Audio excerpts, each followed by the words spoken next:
salli ala Muhammad wa ali Muhammad. Allahumma salli ala Muhammad wa ali Muhammad. Allahumma salli ala Muhammad wa ali wa najil fasal. Wa ala alihi wa sahbihi al-mayamin al-muntajabin. Masyiral muslimin rahimakumullah, kita bersyukur bersua kembali dalam keadaan sehat walafiat. Pertemuan kita pada malam hari ini adalah meneruskan irfan atau pelajaran tasawuf. Dan terakhir pembahasan kita 2 minggu yang lalu adalah berbicara tentang pakaian.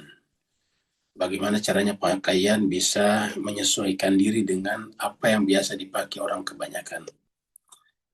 Kita kalau misalnya berpakaian lebih daripada orang kebanyakan, terkadang muncul kesombongan. Tetapi kesombongan itu bukan hanya kaitannya dengan pakaian yang baik, tapi juga yang lusuh juga, kata Imam Khomeini. Misalnya orang di sekitar kita berpakaian ya rata-rata, lalu kemudian kita berpakaian lusuh, kumal, kusut.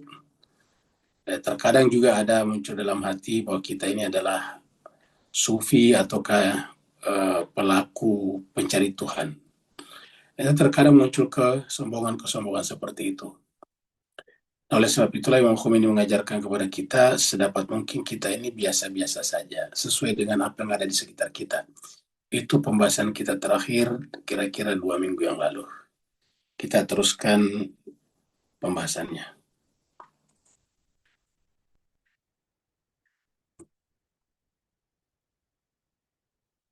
Ini terakhir kita tanggal 20 Desember, karena tanggal 27 minggu lalu kita tidak ada kelas. Jadi kita ulangi sedikit dari sini, ya, dengan cepat ya. Jadi di sini dikatakan setelah jelas bahwa batin mempunyai pengaruh pada lahir. Jadi batin punya pengaruh pada lahir, dan lahir juga mempunyai pengaruh pada batin. Jadi yang batin, misalnya kita batinnya sombong, arogan, nanti berpengaruh pada lahir. Begitu ya kalau lahirnya kita terbiasa sederhana, maka pengaruhnya pada batin juga akan menjadi sederhana. Jadi timbal balik. Maka manusia mencari kebenaran dan hendak bermi'raj rohani menuju Allah harus berhati-hati. Jadi pakaian bisa menjadi masalah. Kehati-hatian ini juga harus dijaga dalam soal memilih bahan dan bentuk pakaian yang menunjukkan kemewahan, sehingga dapat berpengaruh negatif pada roh dan menggiring hati dari keadaan istiqamah kepada keadaan lalai, serta menyebabkan roh terpusat pada dunia. Jangan salah menduga bahwa tipuan setan dan hawa nafsu hanya mengarah pada kemewahan. Jangan berpikir ke situ. Hanya mengarah pada kemewahan dan keindahan, atau pada dandanan dan kosmetik semata.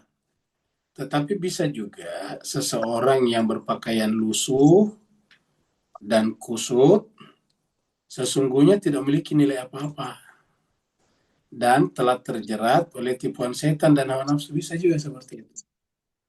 Ya, jadi ada beberapa saudara-saudara kita kalau kelihatan agamis itu pakaiannya lusuh dan sebagainya. Nah, dalam pandangan buku ini itu tidak seperti itu.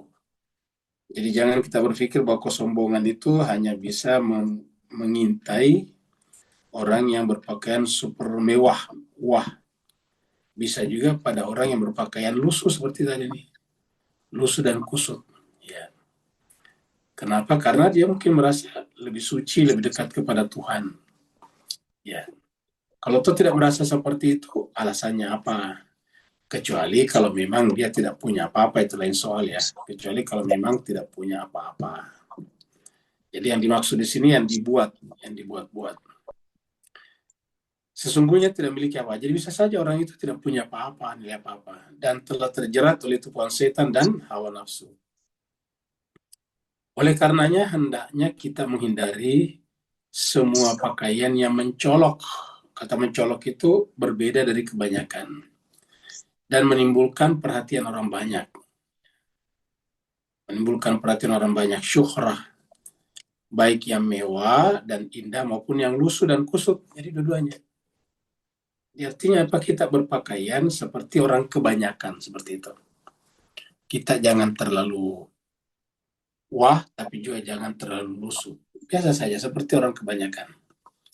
Bahkan hendaknya ia meninggalkan semua perkara dan tindakan yang berbeda dengan kelaziman. Jadi, hendaknya ini sarannya Imam Khomeini, hendaknya orang itu meninggalkan semua perkara dan tindakan yang berbeda dengan kelaziman dan kebiasaan orang sekitarnya.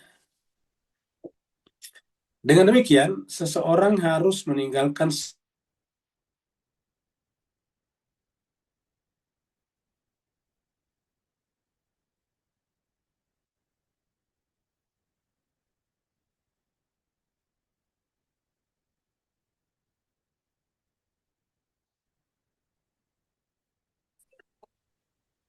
Mohon maaf juga sekalian, ternyata tadi saya terpental ya keluar. Mari kita masuk ke screen lagi.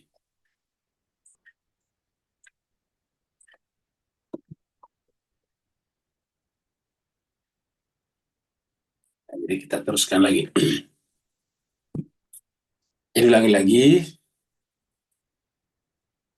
Dengan demikian, seseorang harus meninggalkan semua pakaian mewah. Ingat, kata meninggalkan di sini bukan berarti tidak membeli atau tidak menyimpan di rumah, maksudnya dalam kehidupan sehari-hari.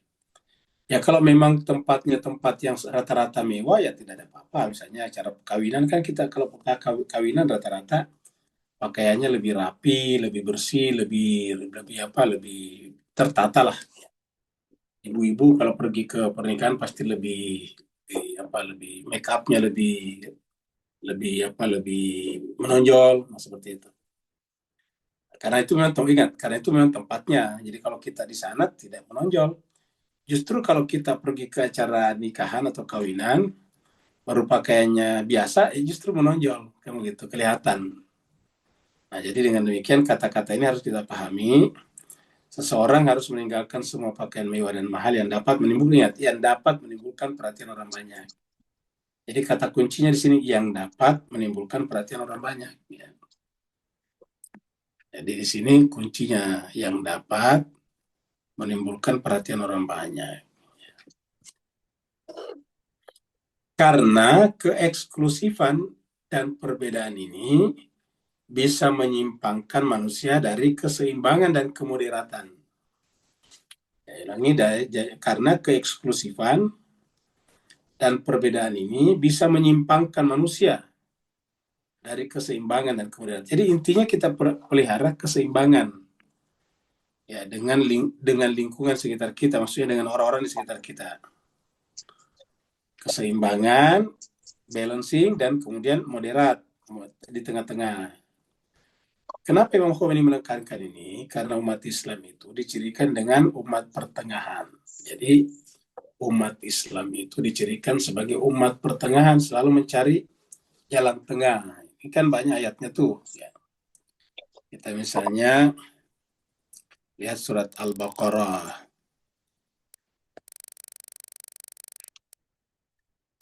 143.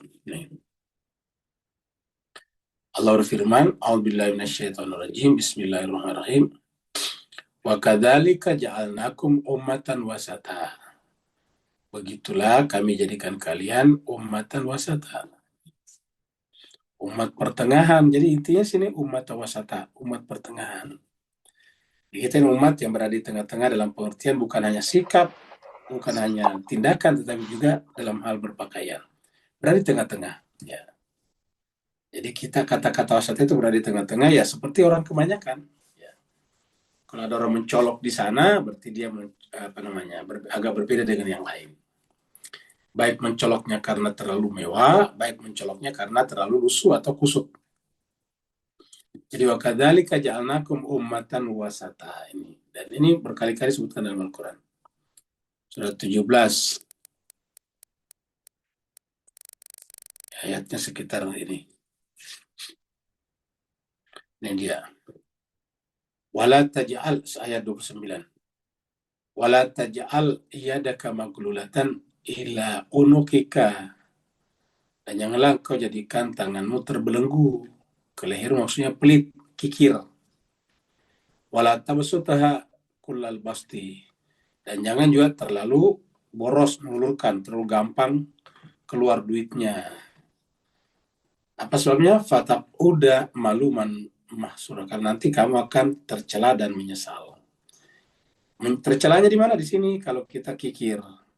Menyesalnya di mana? Di sini kalau kita terlalu boros, ya, terlalu ringan tangan, sehingga kemudian nanti kita tidak bisa memenuhi kepentingan pribadi kita. Nah, itu nanti kita menjadi menyesal. Akhirnya diri kita tergantung kepada orang lain, membebani orang lain. Jadi maluman di sini terlalu pelit. Kalau orang pelit kan dicelah, ya, dicelah sama orang. Jadi kalau ada orang kikir pasti dicelah sama orang, walaupun tidak langsung, tapi dalam hati mencelah, ini orang kikir banget, ya. Tidak pernah mau berpartisipasi kalau ada kegiatan bersama, kira-kira gitulah. Selalu mau sembunyi-sembunyi saja, menikmati rezekinya, itu namanya pelit. Kemudian yang kedua di sini menyesal. Jadi ini disebutkan di sini, yang bisa kita tangkap di sini adalah umat pertengahan. Jangan terlalu pelit, tapi jangan juga terlalu boros, jangan terlalu ringan tangan. Kita lihat lagi misalnya di sini, surat 25, ayat 70-an sini. Ya.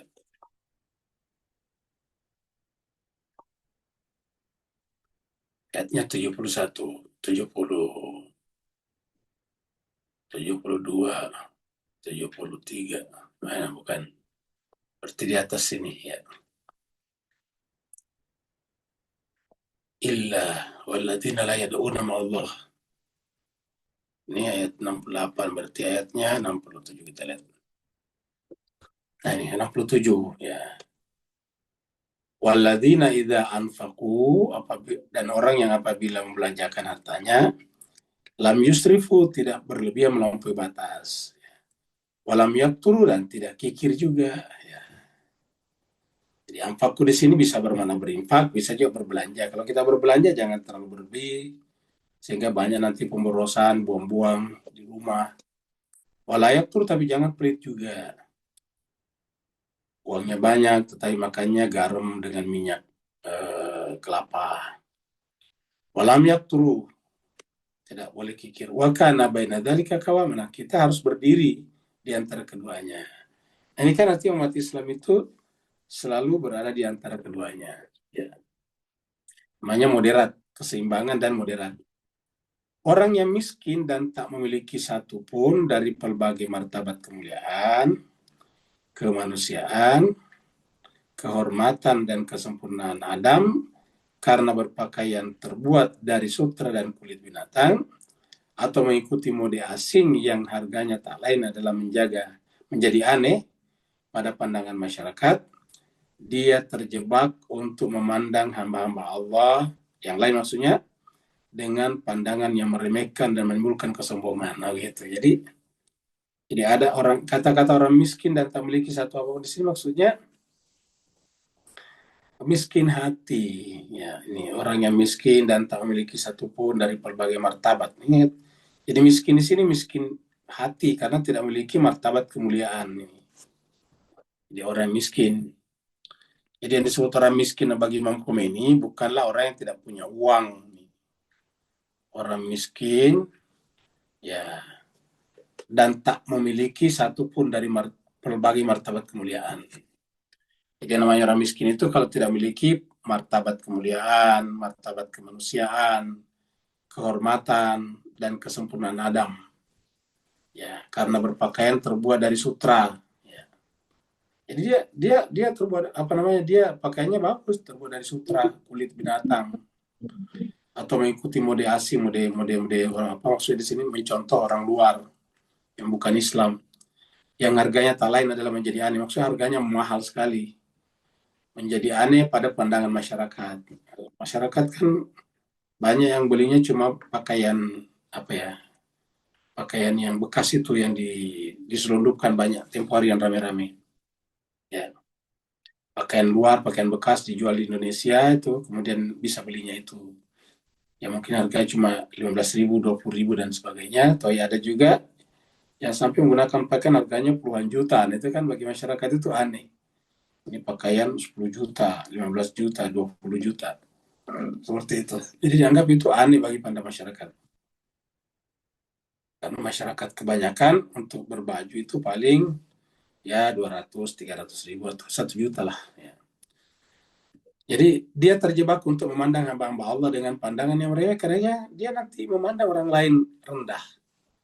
Kalau kita berpakaian lebih, kita memandang orang lain rendah, meremehkan, dan menimbulkan kesombongan. Nah, ini yang tidak diinginkan. Karena jangan sampai muncul pikiran kita bersifat meremehkan. Ya, ini. Jadi nanti meremehkan, kemudian menimbulkan kesombongan. Ya. Jadi pandangan yang meremehkan dan menimbulkan kesombongan. Hal ini tidak lain akibat puncak kelemahan jiwanya dan ketaacuhannya pada lingkungan sekitarnya. Kata lingkungan di sini orang-orang di sekitarnya. Puncak kelemahan jiwa. Jadi orang yang sombong, meremehkan orang, itulah puncak kelemahan jiwa kalau berdasarkan Imam Khomeini ini. Jadi orang yang paling lemah jiwanya adalah orang yang merendahkan, meremehkan orang lain. Dan tidak acuh terhadap lingkungannya, artinya tidak mau peduli, tidak acuh terhadap lingkungan sekitarnya. Nah, ini adalah apa problem ini? Ya, puncak dari kelemahan jiwa. Puncak dari kelemahan jiwa, ya. Dan ketaacuhannya pada lingkungannya. Dia mengira bahwa kotoran ulat dan sisa-sisa kambing dapat menjadikannya mulia dan terhormat. Ya, jadi kita baca dulu ini sebelum kita ke sini. Jadi puncak kelemahan jiwa itu adalah ketika kita bersikap tidak acuh kepada orang di sekitar, maksudnya di lingkungan. Inilah makanya Al-Quran mengajarkan seperti, jangan sampai seperti ini. Coba kita baca surat Luqman, ya, surat Luqman. Surat 31. Ya. Nah, di sini kita lihat. Kemudian ini ayatnya 18. Ini adalah nasihat Luqman kepada anaknya, ini ya bunaya di sini nih. Ya bunaya, wahai anakku, ya. Wahai anakku, wala tusair khaddaka linnas. Dan janganlah engkau memalingkan mukamu dari manusia. Jadi jangan memalingkan muka dari manusia. Khaddaka linnas, maksudnya memalingkan muka dari manusia. Wala tamshi fil ardi maraha, dan janganlah berjalan di muka bumi dalam keadaan angkuh. Nah, ini nasihat Luqman. Jadi jangan memalingkan muka dari manusia, artinya kita harus menyapa orang, bergaul dengan orang, bersosialisasi bersama dengan orang di sekitar kita, jangan menjaga jarak. Wala tamshi fil ardi maraha, dan jangan berjalan di muka bumi dengan angkuh maraha. Jadi jangan berjalan di muka bumi dengan angkuh. Ya. Ingat, dengan angkuh. Tadi sombong, arogan. Apa sebabnya? Inna Allah, sungguhnya Allah, la yuhibbu, tidak menyukai kulla, tiap-tiap orang, mukhtalin, yang bersikap sombong, fakhur, dan suka membanggakan dirinya. Nah, ini. Mukhtalin fakhur, sombong dan suka membanggakan dirinya. Jadi nih, inna Allah la yuhibbu kulla mukhtalin fakhur. Seperti itu. Nah, jadi inilah apa namanya, jalan tengah. Kenapa? Karena kalau kita sombong seperti ini, puncak kelemahan jiwa adalah pada saat kita meremehkan dan menyombongkan diri terhadap orang lain atau keacuh terhadap lingkungan di sekitar kita. Dia mengira bahwa kotoran ulat dan sisa-sisa kambing dapat menjadikannya mulia dan terhormat. Apa artinya kotoran ulat? Orang berpakaian mewah dulu kan adalah pakaian sutra, mungkin sekarang juga kalau baju terbuat dari sutra kan mewah. Ya. Padahal sutra itu apa? Sutra itu kan kotoran ulat, ya gitu maksudnya waktu ini. Sutra itu keluar dari perutnya ulat. Ya, biasa lihat sutra, ulat sutra. Ya, jadi itu sutra itu nanti keluar dari perutnya nanti itu. Kemudian dia bergulung-gulung putih itu, lalu kemudian nanti dia apa namanya disambung-sambung jadi benang gitu. Nanti kemudian dikasih warna. Nah, itu adalah, jadi kalau kita melihat pemelihara ulat sutra itu kan benar-benar ulat, pakai ulat. Dikasih daun murbei kan ulatnya tuh. Nanti ulatnya makan daun murbei, nanti kemudian keluarlah dari perutnya benang-benang sutra. Jadi sebetulnya sutra itu benang-benang yang keluar dari perut ulat sutra. Jadi dari sisi penampakan tidak ada bedanya dengan benang-benang yang keluar dari laba-laba. Ingat laba-laba. Jadi laba-laba kan itu sarangnya keluar dari perutnya juga. Cuma bedanya kalau laba-laba itu tidak kuat Ya, benang-benangnya itu tidak kuat, gampang patah. Apalagi yang kuda tidak banyak, cuma sesarang aja tuh kalau laba-laba sesarang. Kalau ulat sutra itu bisa banyak, ya. Tapi intinya dari kotoran. Kotoran, misalnya kita bangga karena kita selalu makan makanan satu porsi sampai 5 juta misalnya. Kan ada satu porsi sup 5 juta. Bahkan 10 juta ada satu sup porsi. Sup apa itu? Sop sarang burung walet. Jadi sop sarang burung walet itu satu porsi itu satu mangkok bisa sampai 10 juta itu. Karena 1 kilo yang mentah itu yang belum diolah, belum dibersihkan itu sekitar 20 juta kalau tidak salah sekarang sekilo. Ya mungkin paling murah sekitar 10 juta. Apalagi nanti diolah tuh ada biaya pengolahannya, pembersihannya dan sebagainya. Nah, jadi padahal apa kita merasa bangga bisa makan sup sarang walet dengan 5 juta semangkok misalnya. Sementara orang beli bakso kan paling 20.000 semangkok ya. 25.000 lah paling banyak. Ini sampai 5 juta semangkok. Kita merasa bangga, lihat nih saya punya pendapatan banyak. Dalam hati biasa begitu. Padahal kata Imam Hukum ini ya apa kelebihannya orang yang membayar 5 juta untuk makanan yang keluar dari liurnya burung? Itu kan yang namanya sarang burung walet dari liur burung. Ya. Jadi kalau sarang burung walet itu dari air liurnya burung itu ya, yang keluar dibuat sarang. Kalau ulat tadi kotoran ulat. Ya, begitu juga dengan kalau kita pakai jas atau jaket kulit, biasanya kulit kambing atau kulit sapi itu kan sisa-sisa kambing maksudnya. Ya. Sisa-sisa kambing kemudian dipermak, kemudian disamak, lalu kemudian dirubah jadi kulit, dibuat jadi sepatu, tas lainnya jadi mahal, kamu gitu. Tas kambing asli, tas kulit asli. Jadi cuma sekian kata Yongho ini apa kelebihannya dengan hanya menggunakan sisa-sisa kambing. Jadi artinya kita menggunakan kotoran ulat atau sutra, kita menggunakan kulit asli, kita tadi makannya sup sarang burung walet, itu tidak menjadikan mulia dan terhormat. Karena kemuliaan dan kehormatan itu bukan dari makanan dan pakaian. Kemuliaan dan kehormatan itu dari adab, dari perilaku, dari akhlak, dari cara berpikir. Jadi yang buat orang mulia dan terhormat itu cara berpikir. Dari adab, coba lihat misalnya kita lihat di Makassar, ada orang yang sekolahnya sudah doktor, PhD, S3, mengajar di Universitas Islam pula. Tapi karena kesel sama kasir, dia meludahinya. Kan nggak beradab sekali, doktor, insinyur, kemudian meludahi kasir yang perempuan pula, kan begitu. Agama kan mengajarkan kita untuk memuliakan perempuan, apalagi memuliakan orang yang lebih rendah dari kita secara pendidikan, ekonomi. Yang namanya kasir di Indomaret itu kan jangan bayangkan seperti di Singapura. Di sini paling gajinya sekitar 2 jutaan, bahkan ada yang di bawahnya. Nah, ini dokter mengajar di perguruan tinggi, meludahi orang. Itu kan artinya apa yang terjadi?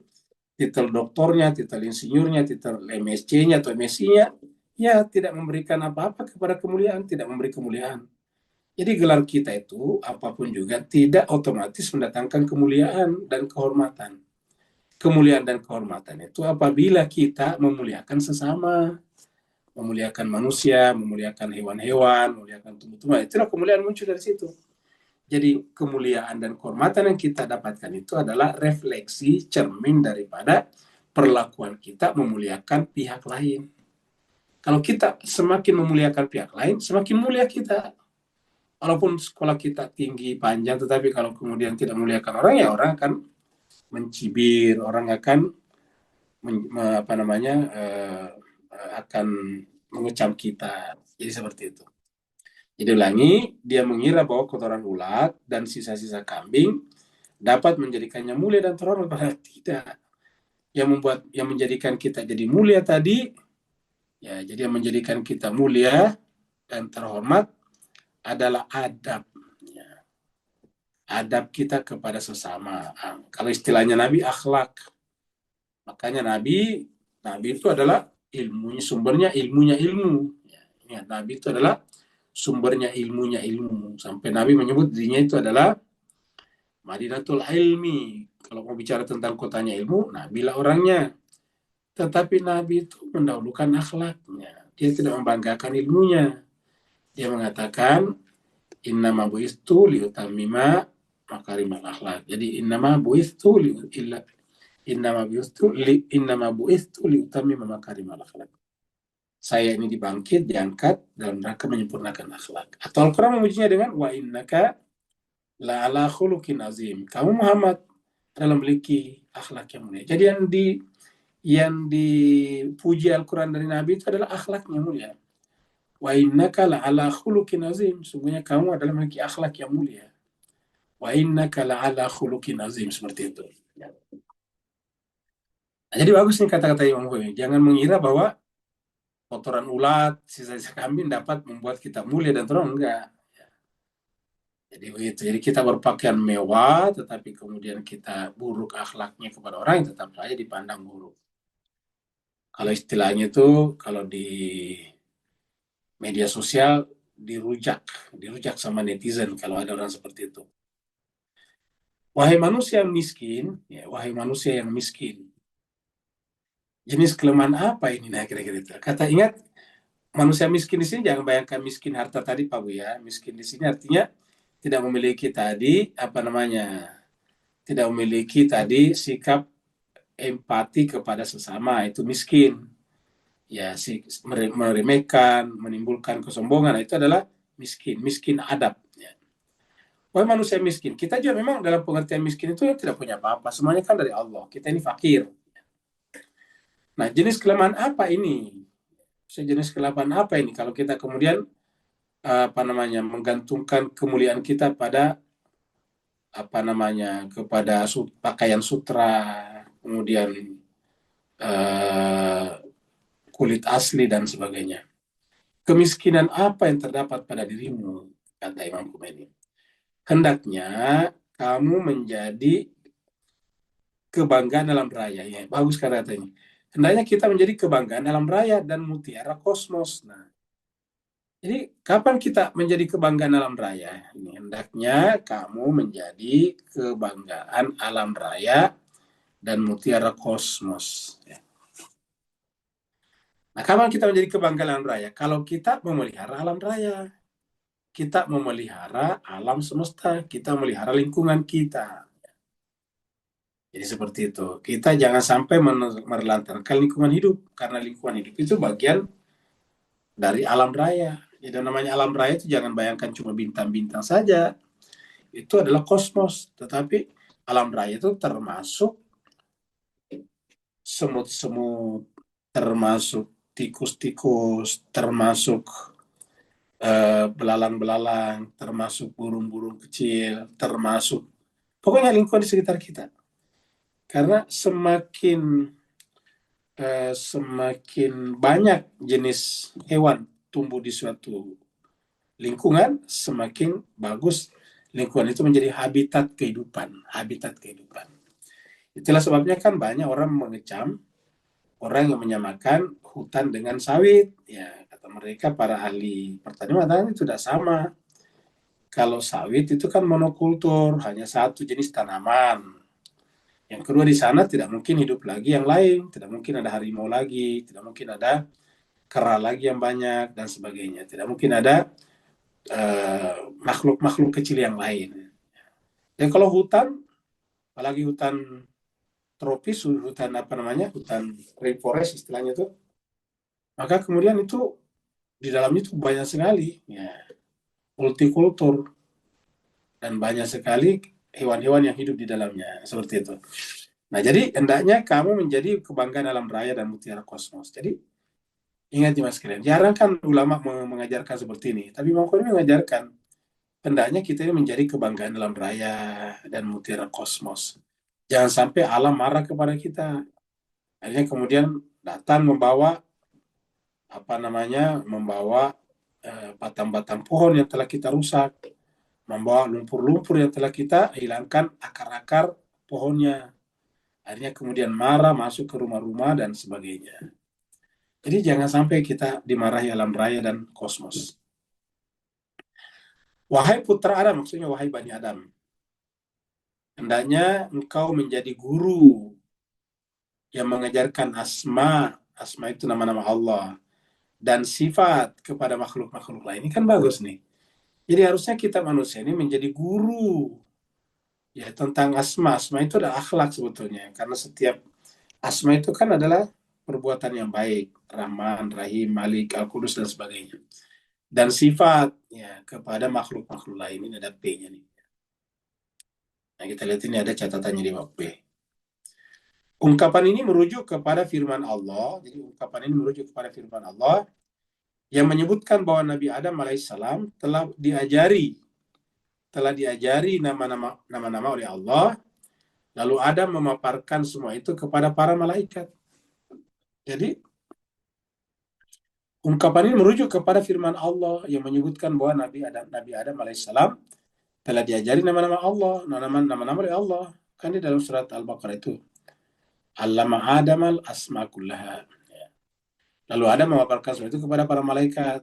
Summa aradahum alal malaika. Kemudian dia sampaikan kepada malaikat.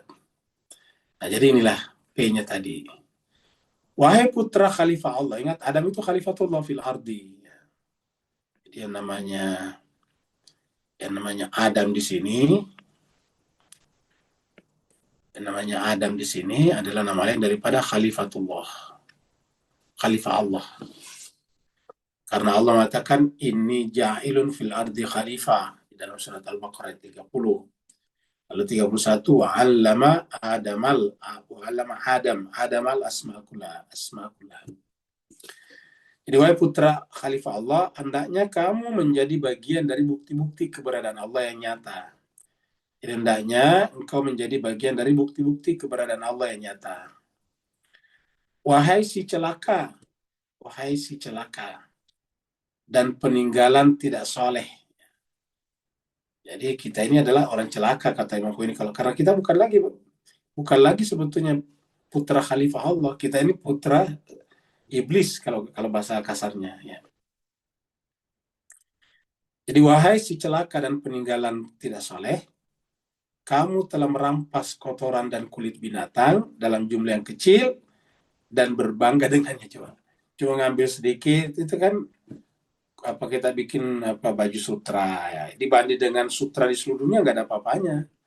Tapi kita telah mengambil itu dari kotoran sutra, ulat sutra, kita mengambil sisa binatang tadi, binatang yang sudah disembelih kita ambil kulitnya dalam jumlah yang kecil dibanding dengan jumlah kambing, domba, sapi itu kan banyak sekali. Kita ambil cuma satu, dibikin jaket, dibikin tas, dibikin sepatu misalnya. Ya, kita mengambil kecil, tapi sudah berbangga dengannya, bangga. Ya. Jadi ini sebetulnya Imam Khomeini mengajarkan kepada kita merenungkan secara mendalam. Kita ini sebetulnya manusia, mohon maaf ya, bahasa kasarnya kita bodoh sebetulnya. Kita ini bodoh sekali. Kenapa? Kok bangga dengan ulat sutra, sutra. Bangga dengan kulit asli. Bangga dengan tadi makan semangkuk sup sarang burung walet dengan 5 juta rupiah. Padahal itu kan semuanya adalah sisa-sisa daripada hewan-hewan. Ya, kok bisa tiba-tiba manusia lebih lebih hina daripada hewan? Kalau kita bangga makan sup sarang burung walet 5 juta semangkuk, berarti kita telah menempatkan diri kita lebih rendah, lebih hina daripada burung walet. Ya. Kalau kita merasa bangga dan apalagi sampai pada sombong, merendahkan orang karena kita menggunakan pakaian halus sutra, berarti kan kita telah menempatkan diri kita lebih hina daripada satu ekor ulat sutra. Ulat yang namanya ulat ya tetap ulat. Ulat itu mirip semuanya, ya kayak belatung itu jenis ulat juga. Jadi ulat itu adalah seperti itu. Ya. Begitu juga kita bangga menggunakan pakaian-pakaian kulit asli. Kita telah menempatkan diri kita lebih hina, lebih rendah daripada kambing, domba, dan sapi. Nah, itu kalau kita pikir-pikir gimana sekalian. Jadi Imam Khomeini mengatakan, mengapa kamu berbangga dengan pakaian selainmu? Pakaian kita itu adalah pakaian akhlak, pakaian adab, menonjolkan dan menyombongkan diri dengannya. Pakaian kita apa? Pakaian akhlakul karimah. Pakaian umat Islam itu pakaian takwa. Ingat, pakaian kita itu pakaian takwa sebetulnya. Yang di luar ini sebetulnya hanyalah merupakan pakaian lahiriah. Ya, jadi libasu, kalau pernah mengatakan libasu takwa itulah khairul lakum. Ya.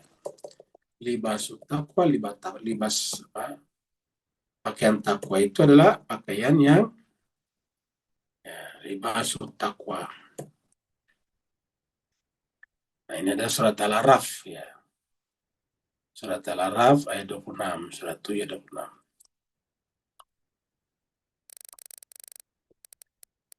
26. Ya. Allah berfirman, ya Bani Adam nih, makanya Imam Khomeini memanggil juga Bani Adam. Itu tadi nih Bani Adam kita dipanggil dari sini. Putra Adam itu Bani Adam. Putra Khalifah Allah, putra nah Adam juga. Ya. Ya Bani Adam, kata Allah, wahai Bani Adam, wahai putra Adam. Ada anzalna alaikum libasa. Kami telah menurunkan kepada kalian pakaian.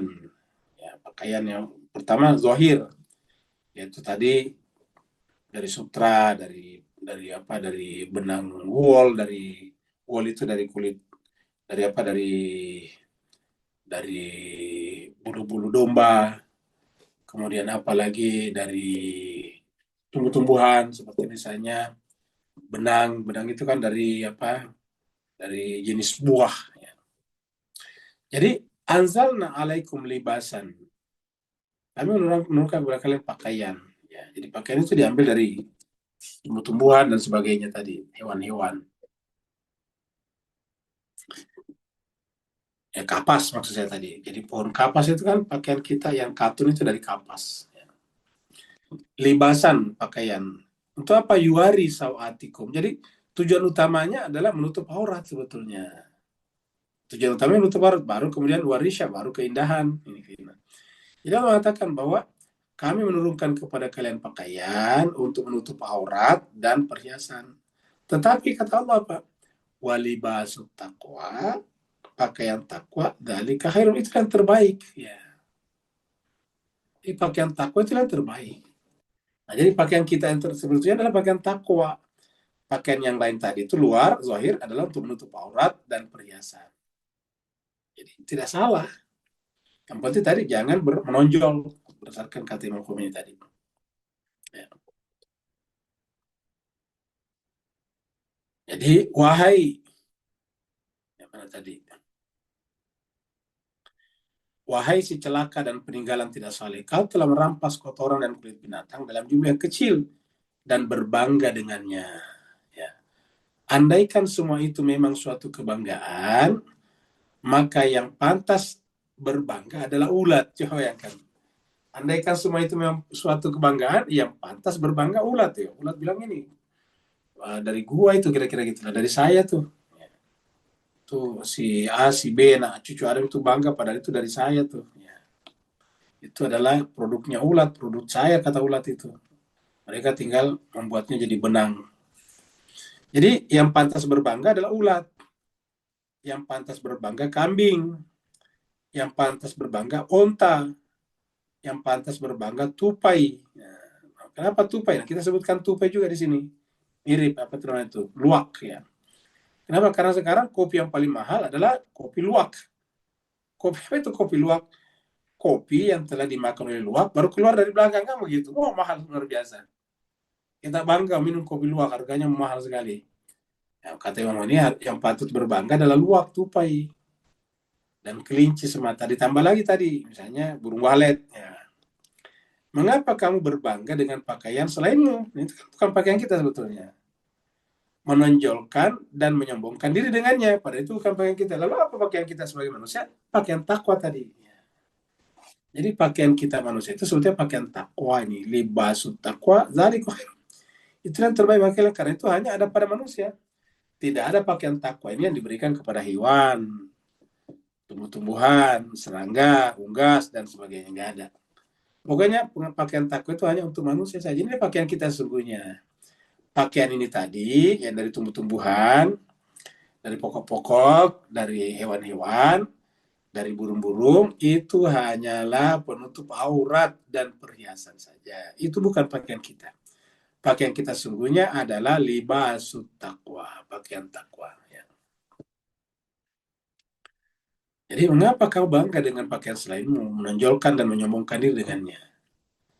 Ringkasnya, bahan dan jenis pakaiannya mahal dan hiasan berpengaruh terhadap jiwa. Jadi bahan dan jenis pakaian yang mahal,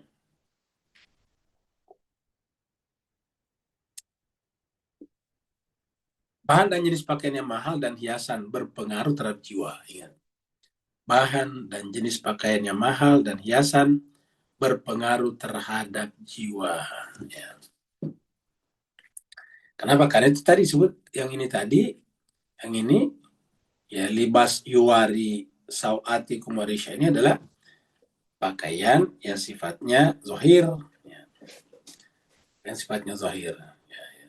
Dan itu bisa mempengaruhi batin kita dan merusak takwa kita. Jadi kalau kita bangga dengan pakaian ini, berarti kita telah mengambil pakaian ini dan melepaskan pakaian kita yang asli, takwa. Karena kalau ini kita sombongkan, maka ini takwa hilang. Ya. Takwa itu harus dimulai dengan sikap tawadu, ya, rendah hati, humble. Jadi ringkasnya, bahan dan jenis pakaian yang mahal dan hiasan berpengaruh terhadap jiwa. Biasanya orang yang sudah rajin berpakaian mewah, biasanya kan tidak mau bergaul dengan orang biasa.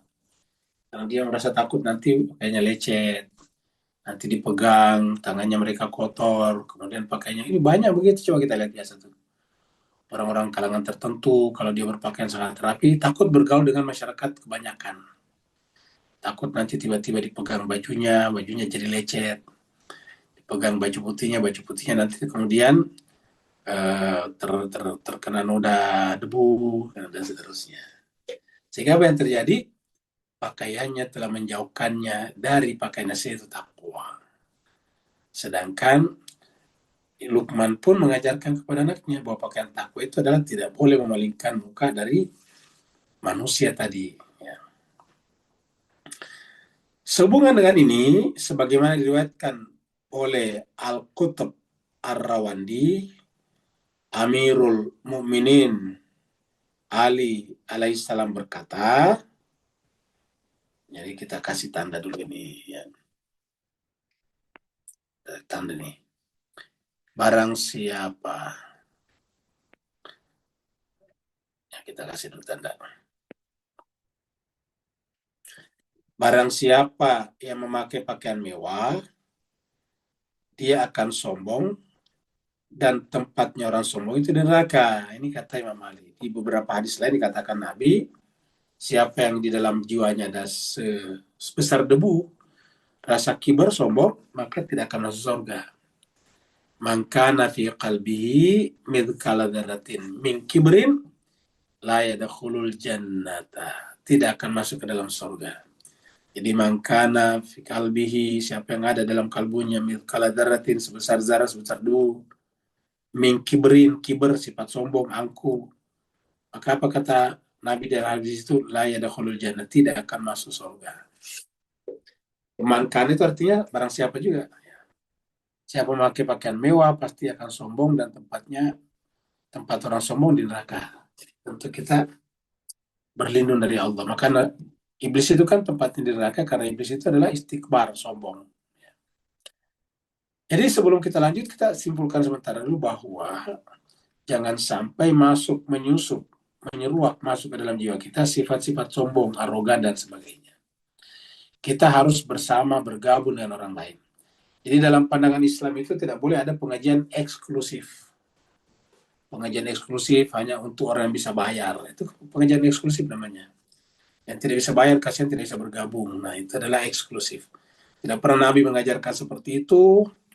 Tidak pernah juga para imam yang suci mengajarkan seperti itu. Jadi ulangi, tidak pernah Nabi mengajarkan itu. Tidak pernah juga keluarga Nabi yang suci mengajarkan itu. Tidak pernah juga para manusia suci, insan kamil, maksumin mengajarkan itu. Semua orang bisa mengambil manfaat dari ilmu manusia suci. Ya. Orang seperti Bilal bin Rabah yang tidak punya apa-apa, bahkan dia menjadi budak, bisa mengambil manfaat ilmu dari Nabi. yang menyebabkan dia masuk Islam, disiksa, tetapi karena keislamannya mantap, siksaan tidak membuatnya luluh. Ya, kita tahu Bilal diabadikan melalui azan. Banyak lagi yang lain. Ya, seperti misalnya Khabbab al-Arat, dia juga adalah budak, kerja di bengkelnya majikannya. Dia memanfaatkan, kalau dia Nabi minta bayar, nggak bisa bayar. Kenapa? Karena dia budak. Ya, Nabi budak kan tidak dibayar, suruh kerja. Tapi tidak dibayar. Cuma dikasih makan saja dengan tempat di rumah majikannya. Nah, Khabbab al-Arat itu begitu, begitu ketahuan ikut pada Nabi Muhammad, masuk Islam, wah dia disetrika dengan besi membara. Kan dia kerja di bengkel tuh, bengkel bengkel besi, membuat alat-alat dari besi, buat alat perang dan sebagainya. Dia dibaringkan, baru kemudian diletakkan di atas, di bagian punggungnya itu besi yang membara. Bayangkan itu. Ya. Jadi itulah yang terjadi pada saat itu. Ya. Jadi tapi ini Islam atau agama sekarang seperti ini. Yang disebut sekolah Islam sekarang sekolah apa aja mas kalian? Sekolah Islam. Sekolah yang mahal sekali bayarannya kan? Sekolah Islam al ini al itu, tetapi waduh bayarannya tidak bisa. Kalau buruh biasa pendapatannya hanya UMR, nggak bisa masukkan anaknya di situ. Bahkan saya pernah diundang ceramah di sebuah sekolah yang mewah ya, sekolah bagus. Ya. Sebelum saya ceramah, saya kan diundang ke ruang gurunya tuh. Sebelum pergi ke tempat ceramah, saya iseng-iseng tanya, bapak-bapak ibu, anak-anaknya ada nggak sekolah di sini? Wah, tidak ada Pak Ustadz, kata mereka. Gimana bisa sekolah anak kita di sini? Ya, coba. Sebenarnya tidak ada kebijakan dari sekolah. Ada sih, tapi paling bisa dicicil. Tapi kalau dicicil kan mahal juga, kata mereka. Ya, coba. Nah, jadi ini kan namanya sekolah Islam, tapi kok bisa begitu ya? Di mana Islam? Islam itu kan rahmat lil alamin, untuk seluruh alam. Islam itu adalah linnas untuk seluruh manusia. Tapi kalau hanya untuk orang yang bisa bayar mahal, ya bukan linnas dong. Ya, harusnya adalah lil agniya, untuk orang kaya. Islam itu bukan linnas, tapi lil agniya, ya untuk para bohir, untuk para oligark. Ya. Nah, kan sayang sekali kalau agama seperti sekarang, agama yang begini bagus, indah, tiba-tiba hanya untuk para orang begitu. Ya. Nah, jadi Imam Ali mengatakan, siapa yang memakai pakaian yang mewah, dia akan sombong dan tempatnya orang sombong neraka. Karena bisa timbulkan kesombongan. Gua nih pengajiannya tidak kayak kamu. Pengajian kami ini di tempat yang wah, bayarnya sekian, kalau gitu. Nah, jadi jemaah sekalian berbahagia, ini kita berlindung dari Allah dari hal-hal seperti itu ya. Bentuk dan model pakaian pun sesungguhnya berpengaruh terhadap jiwa manusia. Bentuk dan model pakaian pun sesungguhnya berpengaruh terhadap jiwa manusia. Dengan meniru pakaian orang-orang asing, kata orang asing di sini bukan dari Islam, orang bukan Islam, maksudnya orang yang aneh. Seperti misalnya orang Islam mengikuti pakaian UKNC-nya orang luar kan, tank top namanya. Ya. Itu kan tidak pantas sebetulnya. Ya, jadi meniru pakaian orang asing, karena itu kan di bawah orang luar. Ya. Dengan meniru pakaian orang-orang asing, kata pakaian asing di sini tidak harus yang kelihatan auratnya, tapi yang aneh aja, tidak biasa di masyarakat kita. Barangkali seseorang telah bersikap fanatik bodoh. Nah ini, kata Imam Khomeini loh, ini bukan saya bilangnya. Dengan meniru pakaian orang-orang asing, barangkali seseorang telah bersikap fanatik bodoh kepada kelompok yang lari dari Allah dan Rasulnya, sehingga musuh-musuh Allah dan Rasulnya menjadi kekasih mereka. Jadi ingat, kekasih mereka bukan Allah, tapi memusuh Allah dan Rasulnya nih. Ingat, jadi kata-kata ini. Dengan meniru pakaian orang asing, barangkali seseorang telah bersikap fanatik bodoh. Telah bersikap fanatik bodoh. Fanatik bodoh artinya fanatik yang tidak masuk akal, fanatik tidak rasional. Kan boleh orang fanatik tapi rasional. Ini fanatik bodoh, fanatik jahiliyah kepada kelompok yang lari dari Allah. Jadi justru fanatiknya kepada kelompok yang lari dari Allah dan Rasulnya. Coba yang kan ada begitu. Apapun yang dikatakan kalau orang musuh Allah dan Rasulnya dia ikutin. Ya. Jadi bersikap fanatik bodoh kepada kelompok yang lari dari Allah dan Rasulnya. Sehingga musuh-musuh Allah dan Rasulnya menjadi kekasih mereka. Coba. Kekasih mereka bukan Allah dan Rasulnya, tetapi musuh-musuh Allah dan Rasulnya nih. Di musuh-musuh Allah dan Rasulnya menjadi kekasih mereka. Ya. Musuh-musuh Allah dan Rasulnya menjadi kekasih mereka. Ya. Meninggalkan orang yang mendekatkan diri kepada Allah. Makanya kita katakan, inilah yang dimaksud Allah di dalam surat Al-Kahfi yang kita sudah lewati, ayat 28. Ya. Kan baru kita lewati, jadi kita ingatkan kembali. Surat Al-Kahfi, surat 18, ayat 28.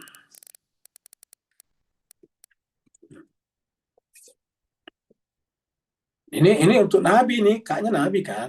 Jadi bayangkan seorang Nabi, Rasul saja pun disuruh sabar bersama orang ini. Ya. Makanya kan ketika turun di sini Nabi katakan, ternyata ada juga ayat yang meminta saya sabar bersama dengan mereka. Padahal siapa yang lebih sabar daripada Nabi? Ya. Tapi ayat ini pun meminta kepada Nabi, wasbir nafsaka, wahai Muhammad, sabarkanlah dirimu ma'alladina, bersama dengan orang-orang yang yad'una rabbahum, semata-mata hanya berdoa, menyeru, belajar kepada Tuhannya, atau mendekatkan diri kepada Tuhannya, bil ghadati wal asyi, di waktu pagi dan petang hari, yuridu nawajah, tidak punya keinginan, tidak punya interest apa-apa, kecuali hanya ingin mendekatkan diri kepada Allah. Yuridu nawajahaku, ingin mendekatkan diri kepada Allah, nggak ada yang lain. Wala ta'du ainaka, dan janganlah kedua matamu melampaui batas, melewati batas. Ya. Ketika kita kemarin terangkan ini, kita ingatkan bahasa Arab ya, bagi yang belajar bahasa Arab, buku 3, bentuk musanna ini. Jadi dari kata ainani, dua mata, dua mata. Jadi ainani itu adalah bentuk marfu, terus kemudian diidafakan kepada domir anta ka. Ini kan domir anta namanya ka. Maka nunnya hilang. Jadi artinya kan ainani, nunnya hilang. Ya. Nunnya mahzuf, dihilangkan, dibuang. Maka tinggal matnya saja, nunnya hilang, baru masuk ka di sini, domir anta ya. Jadi wala ta'du ainaka, janganlah kedua matamu berpaling anhum dari mereka. Kita tinggal berpaling dari mereka. Turidu, hanya karena menghendaki zinatal hayati dunia, perhiasan dunia. Ya. Wala tuti' man aghfalna, dan janganlah engkau Muhammad mengikuti orang yang kami lalaikan kalbahu, hatinya. Andzikrina, dari mengingat kami. Wattaba'a hawahu, dan mengikuti hawa nafsunya. Wa kana amru fruta, dan urusannya itu pasti akan berantakan. Artinya ini berantakan. Nah, ini kalau lebih sama kan ini ya. Yang dijadikan adalah musuh-musuh Allah. Siapa musuh-musuh Allah? Ya itu tadi yang yang lalai hatinya dari mengingat Allah. Mereka ikut pada orang yang mengikuti hawa nafsunya. Ya. Musuh-musuh Allah dan Rasulnya menjadi kekasih mereka. Ya. Sehubungan dengan ini, terdapat riwayat yang menjelaskan bahwa Imam Ja'far As-Shadiq alaihissalam mengatakan, sesungguhnya Allah mewahyukan kepada beberapa walinya. Sesungguhnya Allah mewahyukan kepada beberapa walinya. Katakanlah kepada orang-orang beriman, orang mukmin, janganlah berpakaian seperti pakaian musuh-musuhku. Jangan makan seperti cara makannya musuh-musuhku. Dan jangan pula berjalan seperti mereka. Karena semua itu menyebabkan engkau menjadi musuhku juga. Sebagaimana mereka adalah musuh-musuhku. Ya. Jadi tentu yang kita bayangkan di sini, makan di sini adalah bukan makanan nasinya. Kalau mereka makan nasi juga. Tentu maksudnya di situ sembarang, misalnya tidak memperhatikan hasil korupsi atau bukan. Pokoknya dia makan, dia bangga. Walaupun itu adalah dibeli dengan uang menipu orang misalnya. Jangan makan seperti itu. Ya. Berjalan juga, maksudnya berjalan itu beraktivitas, berhidup, ya, way of life. Yang penting wah kelihatan, semua jalan ditempuh yang salah. Nah ini sebetulnya jemaah sekalian, apa namanya, hadis dari Imam Shadiq ini mirip dengan Al-Quran. Ya. Mirip dengan Al-Quran, surat Al-Mujadilah. Ya, coba kita lihat surat Al-Mujadilah. Surat Al-Mujadilah itu surat 57. Surat Al-Mujadilah 58 ya. Ayat terakhir nih, 22. Nah, kita tunggu di sini. Allah katakan la tajidu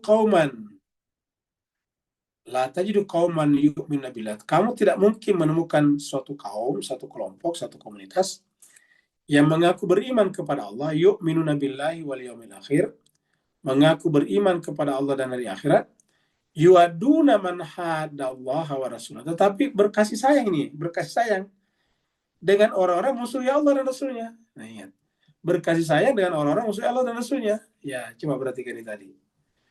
Ya, sehingga musuh-musuh Allah dan Rasulnya menjadi kekasih mereka. Saya katakan, jangan kamu gitu. Ya. Jadi, man hadallahu rasulah, yang sampai berkasih sayang dengan orang yang musuh Allah dan Rasulnya. Walaupun mereka yang musuh Allah dan Rasulnya, itu adalah orang tua mereka. Jadi, walaupun itu orang tua kita, kalau musuh Allah dan Rasulnya, kita tidak boleh menjadikannya sebagai apa namanya, sebagai panutan. Au abnahum, ataupun anak-anak mereka. Au akhawanahum, au ikhwanahum, ataupun saudara-saudara mereka. Au asyiratahum, ataupun keluarga mereka, kerabat mereka. Apa sebabnya? Apa namanya? Bagaimana kalau orang itu tidak menjadikan itu sebagai teman? Nah, orang yang tidak menjadikan mereka itu sebagai kekasih, ulaika, mereka itulah yang tidak menjadikan mereka kekasih tadi, musuh-musuh Allah, kata bafi qulubihimul iman. Allah tetapkan dalam jiwanya iman. Jadi itulah orang beriman yang sesungguhnya. Wa ayyadahum, dan Allah memperkuatnya atau menolongnya dengan ruh, biruhin minhu, ruh datang darinya.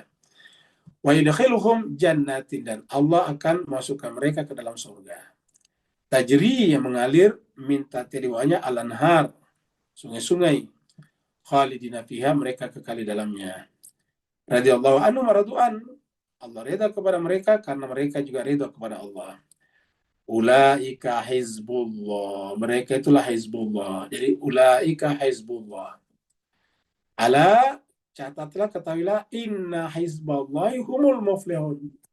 Sungguhnya Hizbullah itulah orang-orang yang beruntung. Ala inna hizballahi humul muflihun. Kita lihat surat At-Talaq ya. Surat At-Talaq surat 65 ya. Nah, di sini ada nanti ayat sini nih, mana ayatnya? At-Talaq atau apa ya? Jangan menjadikan musuhku ya. Kemudian ya, itu biar Aisyatin. Nah, ini bukan ya, kita lihat lagi di bawah sini, sebentar di bawah sini. Oh, bukan ya, yang kita cari yang satunya lagi, ya, talak. Ya. Kita cari At-Tahrim. Tahrim bukan juga. At-Talak, At-Tahrim. Nah, Mumtana. Ya, kita cari Mumtana. Nah, ini Mumtana. Jadi, Mumtana ini surat 60 ya. Kita lihat ini ayat 1. Ya ayyuhalladzina amanu, orang beriman, la tattakhidhu, janganlah menjadikan, mengambil, adui, musuhku, wa aduakum, dan musuh kalian, auliya, sahabat, kekasih. Auliya itu kan kekasih. Kasih Allah kan, wali-wali itu kan kekasih Allah. Jadi wahai orang beriman, la tattakhidhu adu, jangan menjadikan musuhku dan musuhmu auliya, sebagai sahabat. Tulquna ilaihim ya, bil mawaddah. Kamu memberikan kepada mereka sikap kasih sayang, bil mawaddah. Mawaddah, kasih sayang. Jadi kasih sayang kepada musuhku ya. Wa qad kafaru bima waja'akum, padahal mereka itu jelas-jelas ingkar, menolak apa yang datang kepadamu dalam bentuk benar, itu Al-Quran. Yukhrijuna rasula wa iyyakum, mereka bahkan mengusir Rasul pada saat itu dan kalian. Mereka tidak setuju dengan Rasul Muhammad. Ya. Nah, jadi seperti itulah jemaah sekalian berbahagia. Jadi Al-Quran mengatakan jangan, ini larangan, jangan mengambil musuhku dan musuh kalian sebagai sahabat, sebagai kekasih. Ya. Jadi yang disampaikan itu dari Al-Quran semuanya. Bisa kita lacak nih. Katakanlah kepada orang mukmin, janganlah berpakaian seperti pakaian musuh-musuhku, janganlah makan seperti cara makannya musuh-musuhku. Ingat, cara makan di situ mulai tadi daripada apa namanya, daripada hal-hal yang diharamkan dia makan. Kemudian biasa saja cara makannya dengan cara misalnya apa namanya, tidak benar ya.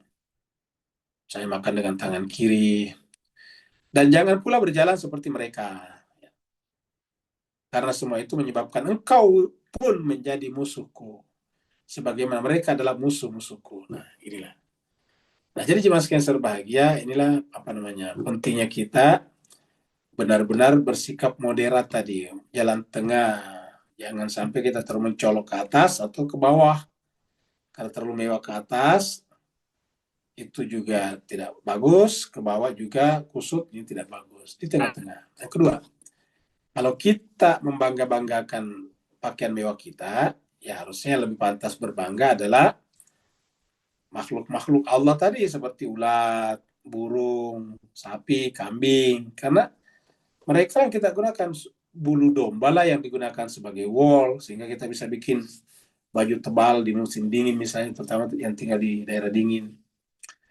Kemudian apa namanya, dari pohon lah, pohon yang kita buat jadi benang. Ya. Kemudian dari liur apa namanya, burung walet lah. Kemudian kita memakan sup yang paling mahal di dunia. Dan kalau kita bangga dengan itu semuanya, yang paling pantas berbangga kata Imam Khomeini adalah makhluk-makhluk itu, bukan kita. Kita harusnya malu sebagai manusia yang disebut dengan khalifah di muka bumi, justru bangga dengan itu semuanya. Kita cuma hanya menggunakan itu sebagai amanah dari Tuhan. Tetapi pakaian kita yang sungguhnya adalah takwa. Terima kasih banyak atas perhatiannya. Mohon maaf atas kekurangannya, yang mau bertanya dipersilakan. Jadi sampai di sini kita malam ini, tanggal 3 ya, bulan Januari 26. Silakan Pak yang baca, yang mau bertanya. Assalamualaikum Ustaz. Waalaikumsalam warahmatullahi wabarakatuh. Silakan Pak Nur. Alhamdulillah barakallah.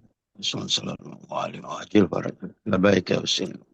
Astagfirullahaladzim. Bismillahirrahmanirrahim. Yang mubarak, yang mubarak, yang mubarak. Ustaz, kembali kepada tadabbur Quran, falsafah dan juga kepada Irfan malam ni, bahawa kalau kita kupaskan secara batin ni, aku tiupkan rohku dalammu, maka kita bila kembali ke gua terdalam kalbu kita, maka segala khazanah Allah yang Rahman dan Rahim tadi, asma'nya, akan melimpah ruah, memberkah kehidupan kita di luar jiwa kita. Dan ini mengakibatkan Allah jadi pandangan kita, mata kita, telinga kita, tindakan kita. Dan akhirnya, cahaya Imam Mahdi AS adalah cahaya kita yang boleh tampak beribuan jauh mil atau batu sekalipun. Walaupun tak sama tempat seperti mata zahir kita, Ustaz. Barakallahu fi afwan. Baik, jadi jemaah sekalian, jadi yang disebut tadi pakaian takwa itu sebetulnya adalah pakaian asma. Jadi takwa itu kan istilah yang kalau diuraikan satu-satu, di breakdown satu-satu, itu adalah Rahman, Rahim, Malik, dan sebagainya. Nah, inilah yang harusnya kita pakai. Jadi yang di luar tadi itu hanya untuk menutup aurat dan juga untuk keindahan. Ingat, karena keindahan itu tidak terlarang bagi kita manusia, boleh menggunakan keindahan. Yang penting jangan menimbulkan kesombongan. Jadi kita harus menggunakan pakaian asli kita, yaitu takwa. Takwa itu adalah ketika hati kita diisi atau kata tadi dilumuri, diselimuti oleh asma-asma Allah di sini dan sifatnya. Dengan mengisi jiwa kita dengan asma-asma Allah, yang kalau di mayoritas masyarakat percaya 99 nama itu, ya kalau kita semuanya menggunakan itu, ya seperti Nabi, dia akan berakhlak yang mulia, dia akan dimuliakan. Coba misalnya kita lihat nama Allah misalnya, pemaaf misalnya, pemaaf, ya, itu adalah al-afu. Jadi Allah itu adalah al-afu, pemaaf. Dia juga adalah penghapus kesalahan, memaafkan kesalahan. Itu namanya Ghafur, Ghafar, Ghafir. Itu adalah nama-nama Allah. Pada saat yang sama, kita tidak cengeng, tidak gampang berkeluh kesah. Kenapa? Karena kita adalah, asma Allah adalah Jabbar. Ya, Jabbar itu adalah tidak cengeng. Jabbar itu kuat, perkasa. Kita juga adalah bersemangat, karena kita itu adalah kuah, kekuatan. Ya, jadi semua kalau kita pakai pakaian atau jubah asma Allah ini, maka otomatis kemudian kita akan tampil sebagai khalifah Allah di muka bumi. Sesuai dengan kadarnya. Jadi khalifahnya, yang menjadi puncak khalifah tentu yang sempurna, memakai pakaian asma dan sifat ini, yaitu para nabi, para rasul, dan para maksumin yang lain. Jadi itu yang sempurna. Kita ya dalam kadar tertentu. Inilah dia jemaah sekalian, kadar tertentu. Jadi asma ini yang harus kita perhatikan. Jadi kalau kita membaca asma Allah bukan hanya sekedar membaca, ya, bukan hanya sekedar menghafal, bukan hanya dinyanyikan. Kan sering kita lihat hanya dinyanyikan saja. Itu tidak salah, tetapi tidak boleh berhenti di situ. Membaca misalnya Josan Kabir itu kan Asmaul Husna juga. Bagus, baik sekali. Tapi tidak boleh berhenti hanya sekedar membaca secara ritual saja. Harus dijadikan pakaian jiwa, pakaian hati ini asma. Ya, kita ambil contoh misalnya di dalam surat 59 ini ya. Ayatnya 22.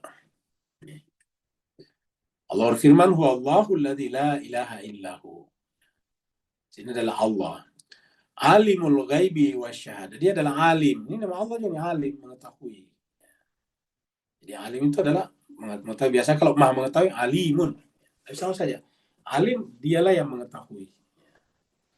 Al-ghaib dan asyahadah. Jadi dia alimul ghaib wasyahadah. Huwa Rahman, dia adalah Ar-Rahman. Jadi dia adalah Allah, dia adalah alim, dia adalah Ar-Rahman. Kalau kita pakai alim, kan yang kita pakai asma ini. Ini bukan asma, ini adalah nama jala-jala, apa namanya, nama ketinggiannya, nama zatnya. Ini adalah alim, mengetahui. Kita bisa menggunakan ini. Kita supaya berusaha untuk belajar, berilmu. Ya. Kita berusaha untuk berilmu. Kemudian Ar-Rahman, pemurah. Kita juga harus bersikap pemurah kepada sesama, kepada makhluk. Ar-Rahman. Ar-Rahim, penyayang. Ini kan sudah semua. Ya. Nah, kita menghidupkannya dalam jiwa kita. Baru kemudian huwallahu alladzi la ilaha illahu al-Malik. Ya. Malik artinya apa? Raja, memiliki. Memiliki artinya bertanggung jawab. Ingat. Malik itu kalau kita ya bertanggung jawab.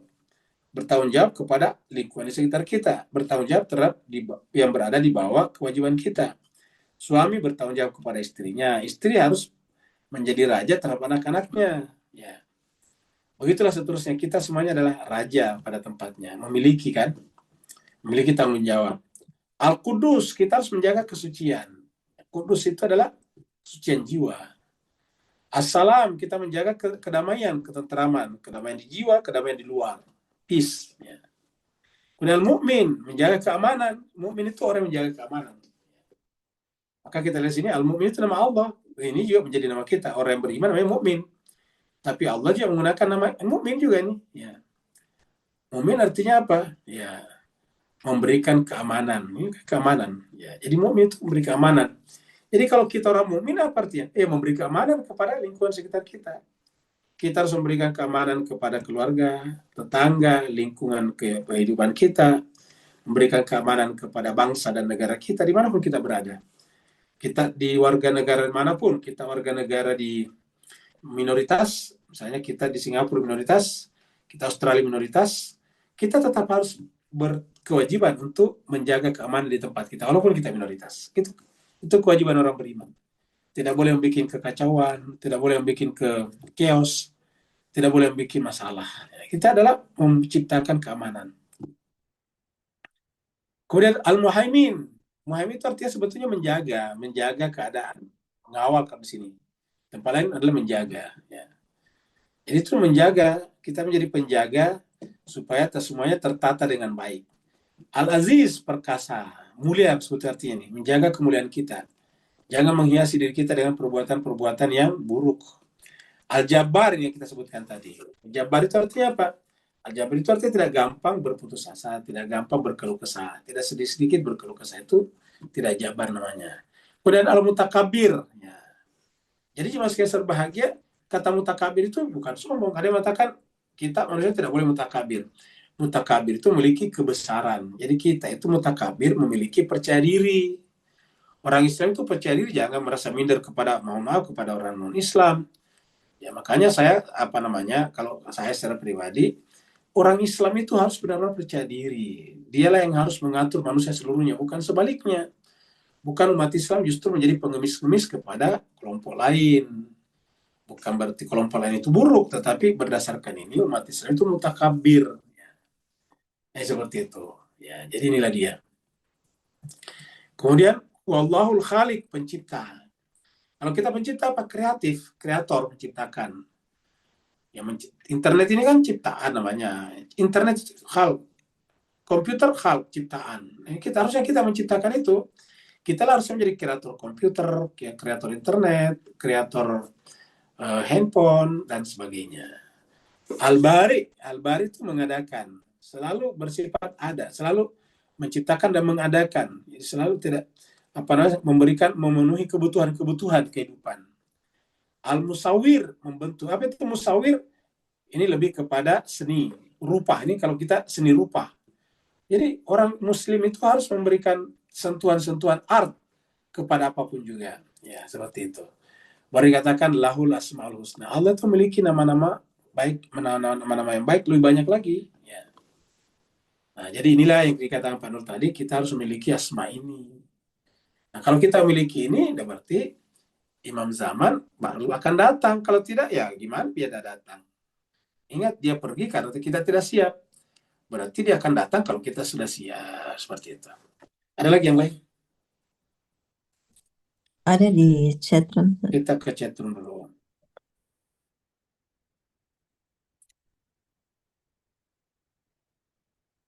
Nah, ini dia nih kata si Sinta. Minum kopi dari kotoran luwak. Bangga itu, ada yang bangga seperti itu. Artinya yang pantas bangga itu luwaknya. Luwak gua nih luwak. Tetapi itu manusia yang lulusan sekolah-sekolah besar. Mana, tapi justru minum kotoran gua. Kira-kira gitu. Ya. Jadi luwak ini yang pantas berbangga. Ya. Kemudian dari Pak Burhan. Dari apa yang Imam Khomeini bicarakan, umumnya manusia memilih pakaian luaran menjadi tidak betul. Harusnya kan pakaian kita di dalam. Luar itu hanya sekedar penutup aurat. Jadi ingat yang luar tadi penutup aurat dan memang boleh ada unsur seninya. Harusnya yang kita pilih adalah pakaian takwa. Inilah pakaian asli kita, pakaian takwa. Kecuali mereka-mereka yang memilih untuk senantiasa bertawadu dalam segala hal kehidupan. Kesederhanaan adalah sebagai sebaik-baik amalan. Saya kira begitu. Semoga diri tetap dengan amal mulia ini. Saya kira semoga kita doakan doanya Pak Burhan. Semoga kita, bukan hanya Pak Burhan, tapi kita semuanya tetap dengan ajaran mulia ini sehingga kita selalu bersikap sederhana, humble dalam kehidupan kita ini. Ya. Kita jangan sampai seperti tadi membangga-banggakan sesuatu yang tidak pantas kita banggakan ya. Kata Imam Khomeini, harusnya yang pantas berbangga itu pemiliknya, pemilik sutra yaitu ulat, pemilik kulit yaitu kambing, domba dan sebagainya. Terima kasih banyak atas perhatian Bapak Ibu sekalian. Mohon maaf atas segala kekurangan. Wa'alafu minkum. Wassalamualaikum warahmatullahi taala wabarakatuh. Waalaikumsalam warahmatullahi wabarakatuh. Terima kasih Ustaz.